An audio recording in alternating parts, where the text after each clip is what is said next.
நேற்று எங்கள் அத்தைகிட்ட சும்மா தான் செஞ்சுருந்தேன் பணியாரம் சாப்பிடணும்னு. பாருங்கள் எங்கள் அத்தை என்ன பண்ணிட்டு இருக்காங்கன்னு உடனே எனக்கே தெரியல. சர்ப்ரைஸ். இது என்ன பணியாரம் த?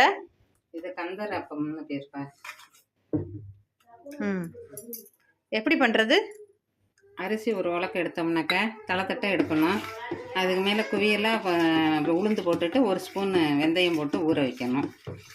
நல்லா 2 மணி நேரம் ஊறினதும் வடிகட்டிட்டு அதை மிக்சியில் போட்டு 2 ஏலக்காய் போட்டு கொஞ்சோண்டு தேங்காய் துருவி இதில் கொஞ்சம் போடணும். அப்புறம் வெல்லம் வந்து எந்த இதில் அளந்து போடுறோமோ அதில் 3/4 டம்ளர், 1 டம்ளர் எல்லாம் போட்டோம்னா 3/4 டம்ளர் வெல்லம் போட்டு அதையும் சேர்த்து அரைக்கணும். அரைச்சி தோசை மாவு பதத்தில் எடுக்கணும்.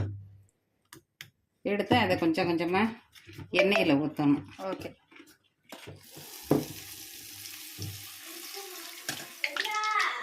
நான் ஆசைப்பட்டு கேட்டேன். பனியார் ரெடி ஆயிடுச்சு. வாங்க டேஸ்ட் பண்ணிட்டு எப்படி இருக்குன்னு சொல்லுங்க. எப்படி இருக்கு?